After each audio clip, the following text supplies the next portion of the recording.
Today's confessional video is about Chris Noth, who played Mr. Big in Sex and the City, and he's now also on the HBO Max series as well for Sex and the City.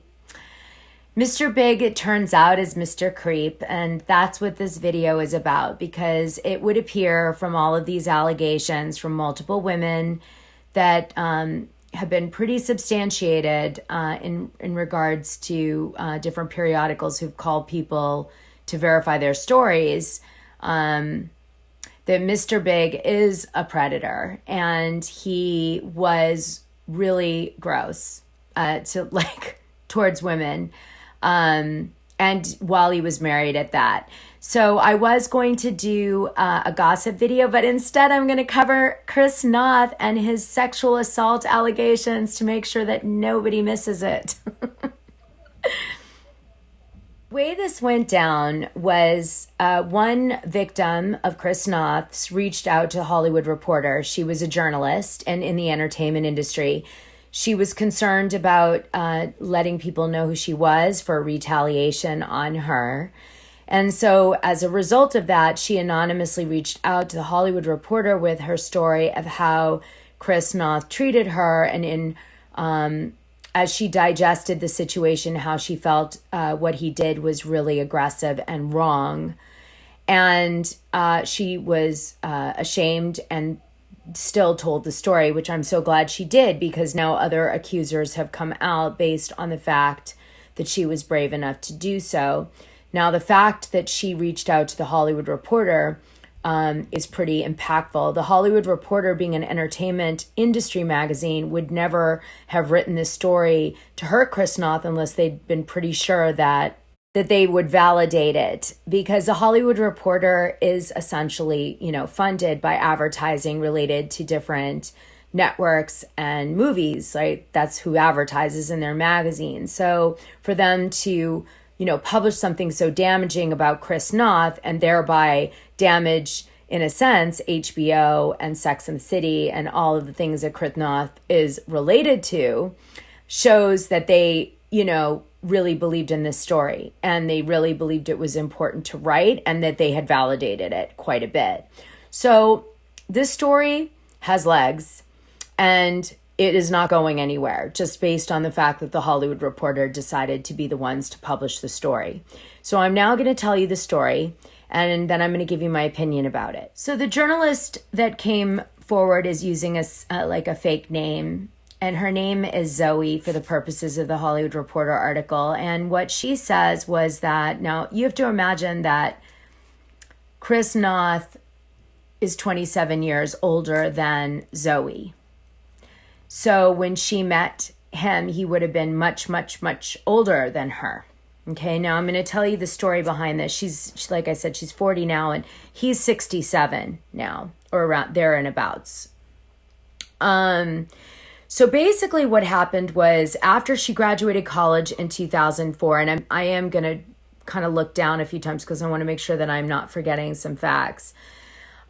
She had moved to Los Angeles to do an entry-level entertainment industry position, and she worked, I guess, at an agency that Chris Noth had representation with. As Mr. Big, Chris Noth would walk into his agency, and he would see this hot assistant girl, obviously, sitting there working away in this agent or manager's office. They didn't clarify what agency it was, although I can find out. But anyway, so what happens is he sees this girl and he's like, wow, she's hot. So then he, in the process of calling, you can choose when you're a talent to leave a message for the assistant or leave a message for the agent. And although this was vague in the Hollywood Reporter article, I have a feeling what happened was Chris opted to leave a message for the assistant versus the agent on, the two different voicemails. And so when he did, he was leaving these really flirtatious messages hitting on the assistant.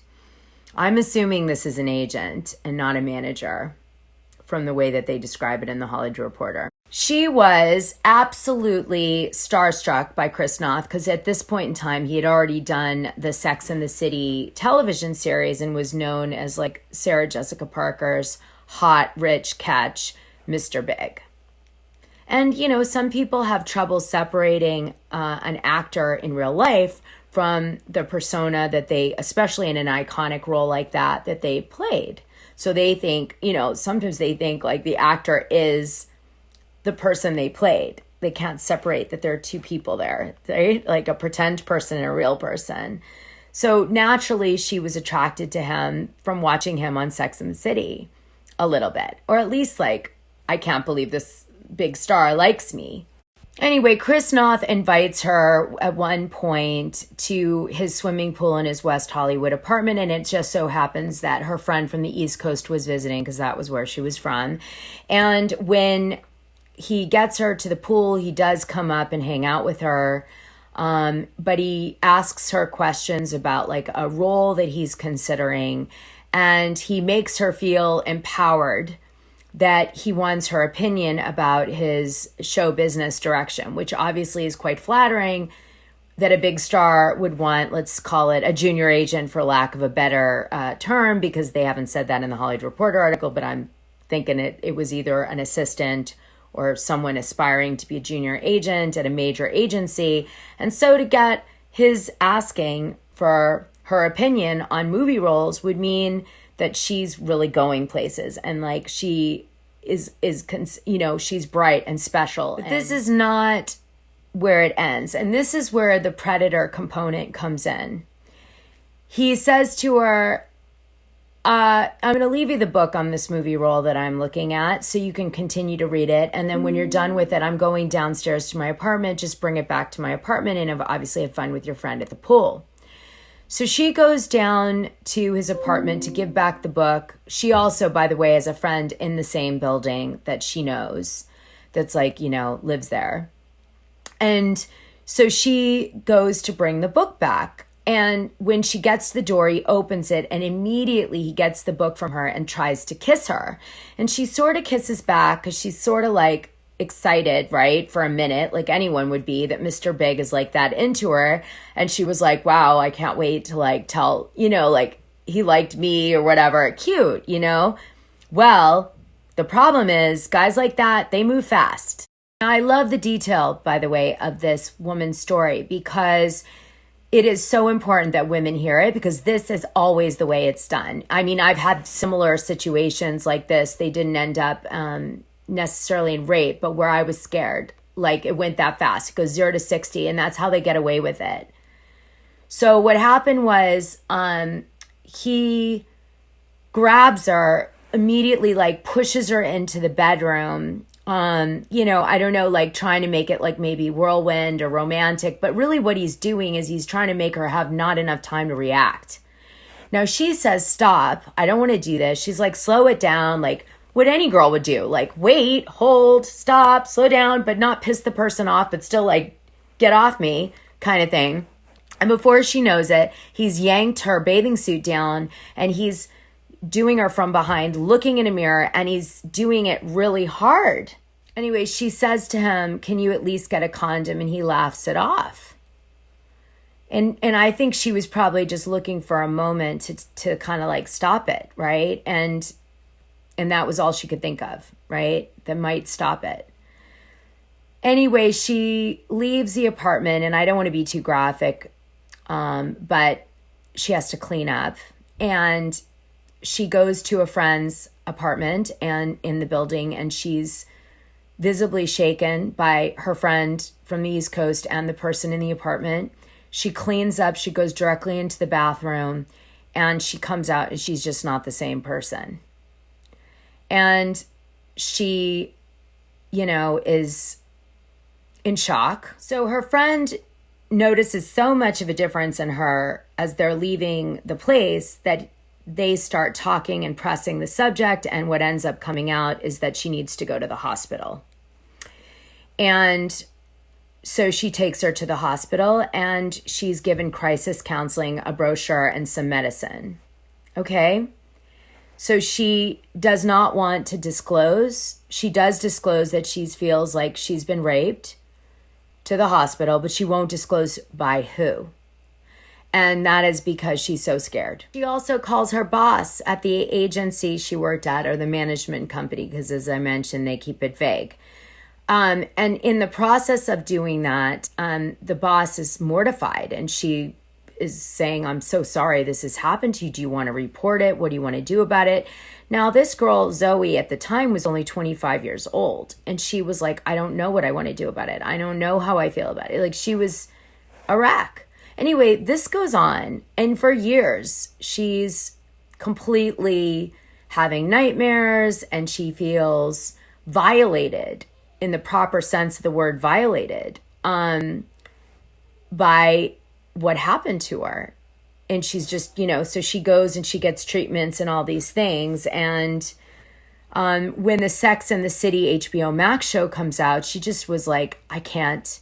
It triggered her all over again, that this guy is still, flying high. Also finds out that her mom has similar situation happen to her, and she's dying, and she never actually has any peace about it because she never really talked about it with anyone, the mom.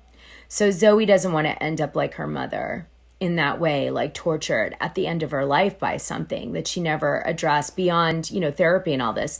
And I think, where does that come from? It's like, maybe the only thing you can do to get rid of that angst or anxiety or that horrible hole inside yourself is to finally tell people, so you can release that secret, because we're made, people that go through a situation like this are made to feel like they have a dirty little secret and it's your fault.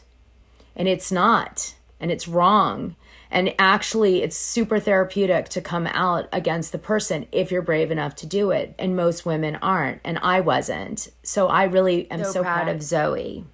So proud of Zoe. Good for you. Now, there's another person who was impacted by Chris Noth and as a predator, and her name is Lily. It's not her real name again. And she was serving or she was working in the VIP section of a New York nightclub. And it was called Number 8 in New York City. And it was 2015 when she met him. And she's even younger than the other girl by, I think, 10 years. So, again, Chris Noth is even older now. There's even more of an age difference between him and this girl that he's now going for, Lily. And so she, again, is completely starstruck. She'd been a fan since Law and Order, and she was, of course, knew him from sex. So she knows that he's married at this time, but she's still so flattered and starstruck. She kind of is like, oh my God, Chris Noth likes me, whatever. Anyway, this is like, don't feel bad about it, Zoe. You and every other girl go through this, especially in your 20s. And he offers to take her to Il Cantinori, which is a restaurant in New York City. And she says that she would love to go. And she ends up going with him. And her friend knows about it because she's obviously excited because it's Chris Noth. And I'm sure she told herself, like most women do, well, I can just keep it like flirty and friendship and yada, yada, and see how it goes and, feel special for an evening, but it never turns out that way. So Chris Noth does the same routine. He talks, of course, about how perplexed he is about whether, how does he feel about doing the next Sex and the City movie, the tertiary one, the third one, and should he do it? Should he not do it? Oh, it's so stressful. It could destroy his career. It could make it. I can hear this guy talking. Oh, I can imagine it from things I've had other people say to me.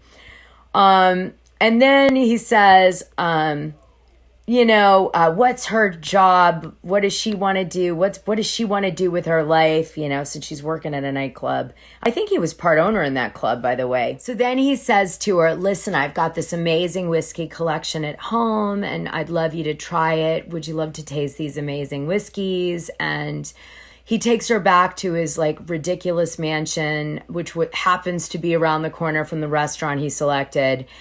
And he gets her inside and he plays music for her and they talk about books and, he gets the whiskey out and she gets a little drunk or more drunk and she He tries to kiss her. She's sort of open to it, but she obviously is not attracted to him. Point blank. Because he's a million years older than her. So she is attracted to his fame. She's attracted to the idea of Chris Noth on Sex and the City, and attracted to what he represents on Law and Order. She is not attracted to this old man. Okay? And that, when you start kissing, that's when it goes from, oh wait, he's not just an idea, he's a person, and he's really old. Okay? So she starts to go, okay, let's slow it down, Charlie. But Chris is not having it because he has his way, which we know, which we're going to see a pattern. So Chris Noth grabs, goes into his action mode, which is like, quick, right?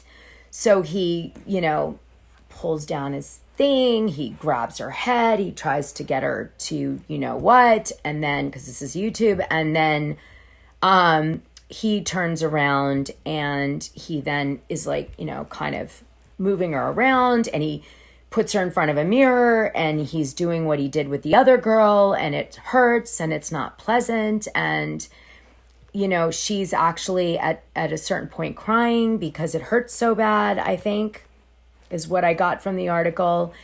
And, and she then is like, saying you have a wife, again, trying to distract with something that would hopefully stop him from this behavior, and he won't listen. He doesn't care about the wife. He says marriage is a sham, and so is monogamy, basically. This is what she says that he said. And I believe it, because who does that sound like? It sounds like freaking Mr. Big. Apparently he wasn't acting for the dickier parts of Mr. Big. So then they have text messages, which the Hollywood Reporter reviewed. Good for her for keeping them, from 2015. And in one, Noth says, by the way, I have to ask, did you enjoy our night last night? I thought it was a lot of fun, but I wasn't quite sure how you felt. And then she wrote back, I certainly enjoyed your company. Great conversation. Not to go into specifics over text message, but I did feel slightly used. Perhaps this is better as a phone conversation, but I can't talk at the moment. And then Noth tried to reach out for drinks and dinner again, and she responded in a non-committal way. She tries to not engage with him. And then he says, if you do want to have a drink later, it doesn't have to be at my place, although I have the best whiskey, he reminds her, right? Come have a drink with me before I leave out of town. And then he was like, oh, mysterious one, where did you go? So what are we getting? Okay. He is now wants to make sure that she gets that he wants to have a relationship with her, although he's married. And that it wasn't him using her, and he's trying to repair what he knows he did wrong. He's worried about this evening that he did with this young girl. And he's now going, uh-oh, I better make sure she feels loved and respected and all these things. But it's like he's going through these motions. And she's scared to see him. Damage control, minimize the situation. Oh, it was great. You had a great time. Oh, we could do it again because it wasn't bad the first time. This is all manipulation. Master manipulation.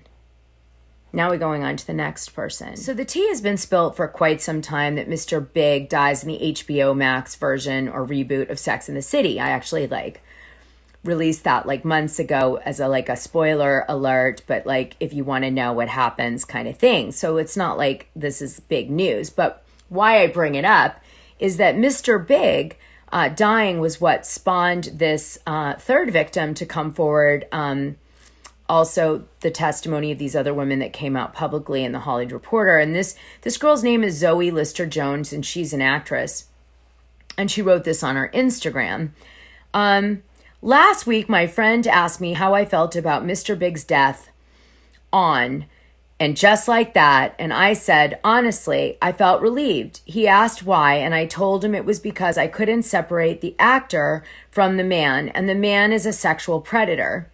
My friend was alarmed at my word choice, and to be honest, so was I. He continues, I hadn't thought of this man for so many years, and yet there was a virility to my language that came from somewhere deep and buried. In my 20s, I worked at a club in New York that Chris Noth owned, and on the few occasions he would show up, he was consistently sexually inappropriate with a fellow female promoter. That same year, I was a guest star on Law and Order, and it was his first episode returning as a detective after Sex and the City. He was drunk on set. During my interrogation scene, he had a 22 ounce of beer under the table that he would drink in between takes. In one take, he got close to me, sniffed my neck, and whispered, "You smell good." I didn't say anything. My friend at the club never said anything. It's so rare that we do. Part of being a woman in this world is taking a certain amount of pride in knowing how to handle yourself in these situations, in denying their impact as a means of survival and burying the feelings that come with the transgressions that we have been taught are simply to be expected. My experiences are small in comparison to the accounts of assault that have so bravely been shared today. But navigating predation at any level is a burden on all women, and they all have to bear. And for the most part, there is no accountability and no consequence. Chris Noth capitalized on the fantasy that women believed Mr. Big represented, and those fantasies often create environments where emotional confusion thrives. Perhaps Big's death is the communal grief we must all face in mourning that fantasy and releasing that male archetype we as women have been fed through popular culture and confronting its dark, pervasive underbelly. Fuck Mr. Big. And I quote. Anyway, Peloton had done a promotional deal with Sex and the City HBO reboot on HBO Max, and they, pulled it. They don't want any association with them, and they're smart to do that. It's always the danger of aligning yourself with a public figure for your branding, because you never know what they've been up to. And anyway, Noth said that he's very upset about these allegations. He says, the accusations against me made by individuals I met years, even decades ago, are categorically false. These stories could been from 30 years ago or 30 days ago. No always means no. That is a line I did not cross. The encounters were consensual. It's difficult not to question the timing of these stories coming out. I don't know for certain why these are surfacing now, but I do know this: I did not assault these women. So that's Chris Noth's statement. And just like that, Mr. Big dies. And just like that, so does Chris Noth's career. A3 Agency dumped him after Peloton, and now he's going to be, basically canceled as a result of all of these sexual allegations. However, I will say this, Hollywood Reporter validated them on multiple levels, okay? Not the third one, but the first two. And his wife, oddly hasn't made a statement, which I'm wondering when that's coming. I thought you might find this interesting. Tara Wilson, his wife, who is much younger than him, and they married in 2012 in Hawaii in a low-key ceremony. She has two sons with him, 13 and 18. But guess where they met? You're gonna die. They met in a club in 2001 where Tara was a bartender, and it was called The Cutting Room, and Noth co-owned it. Okay, so could it be that she herself was a person that he went after, and then it just turned into he marrying her? Like, one of these, predatory things, and then he just liked her and kept her around, but didn't respect her because he cheated on her all the time. Anyway, she was supposed to spend Christmas with him in LA, and she's not now, and she's upset. I bet you that he invested in nightclubs, this is total speculation, to use it as means to meet girls, to do this to that too. Because he probably wasn't meeting that many women outside the entertainment industry. And he was maybe after the situation with the agents, the first victim we talked about in this video, he was like, I can't, SHIT where I eat. So I'm going to invest in clubs, and that's how I'll meet girls. And then he meets his wife and all of these women in those environments. Who knows how many more? Looky here. She must be pissed, because she would know if there's any similarities in the way she met him to the stories being released by these women. She's going to know if it's true or not. And she already said to a source that she did not know he didn't believe in monogamy. I'm going to end it here because this is almost like confessional video, Patreon length. I just want to say that I'm doing this on YouTube because I really want women to know that of any age, that almost every woman has been through some sort of rape or sexual assault or predator behavior by a man their age, a man younger than them, a man older than them. It's like the norm, not the exception. And you're not alone. And, everybody has to deal with it differently. For me, I suppressed it. It happened to me a few times. I suppressed it. I would never want to talk about them. I'm secretly still like afraid of the people that, I had my experience with, like, even though I know there's no way they could ever hurt me or anything, I'm embarrassed. So I just feel like it's awkward. I want you guys to just be aware of the circumstances that it often happens in, Unfortunately, it happens usually with people in positions of power. It happens with people that you respect and admire. It happens with, it could be any person. It doesn't have to be like a celebrity. It could be a boss. It could be a teacher, And, it happens quick. It happens before you even know it. You think that you can control the situation and you can't. All of a sudden they take control and you're like, what happened? So I just, stay alert, and I hope it doesn't happen to you. And I hope that this video helps somehow. Kisses.